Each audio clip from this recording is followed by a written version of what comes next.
Paulo Dybala a subi une autre blessure grave, cette fois à la cuisse gauche, et devra subir une intervention chirurgicale. Le temps de récupération estimé est de 2 mois, ce qui signifie qu'il manquera le reste de la saison avec la Roma. L'Argentin était l'un des joueurs les plus en vue de l'équipe italienne et avait même été pressenti pour une convocation en sélection nationale lors de la prochaine trêve internationale, mais sa blessure l'a éloigné de cette opportunité. Sur ses réseaux sociaux, Dybala a commenté que c'était la meilleure décision pour assurer sa récupération et revenir sur les terrains le plus rapidement possible.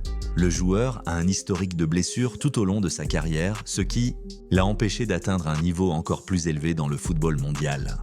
De nombreuses comparaisons ont été faites avec Marco Reus, un autre joueur talentueux dont la trajectoire a été entravée par des problèmes physiques récurrents. À 31 ans, Dybala espère encore revenir à son meilleur niveau la saison prochaine, mais la répétition de ses blessures soulève des doutes quant à sa capacité à évoluer durablement dans le football d'élite. Maintenant, passons à une autre nouvelle. Rasmus Højlund a récemment fait parler de lui, non seulement pour ses performances avec Manchester United, mais aussi pour une provocation adressée à Cristiano Ronaldo. Lors d'une interview, l'attaquant danois a déclaré qu'il voulait tracer son propre chemin et ne pas être comparé à l'ancien numéro 7 des Red Devils.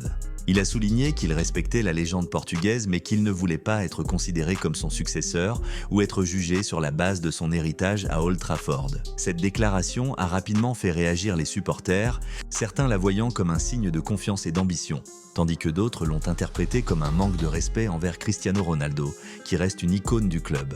L'incident a alimenté les débats sur la pression qui pèse sur Højlund, arrivé comme une grande promesse mais devant encore prouver sa valeur sur le long terme. Passons maintenant à une autre nouvelle. Chelsea a manifesté un vif intérêt pour le recrutement d'Endrick et Rodrigo, proposant 125 millions d'euros pour les 2 joueurs. L'offre était répartie en 80 millions d'euros pour Rodrigo et 45 millions d'euros pour Endrick.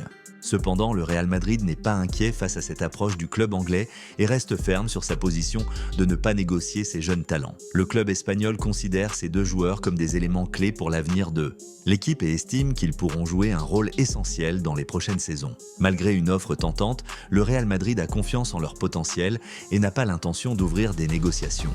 Que pensez-vous de cette proposition ?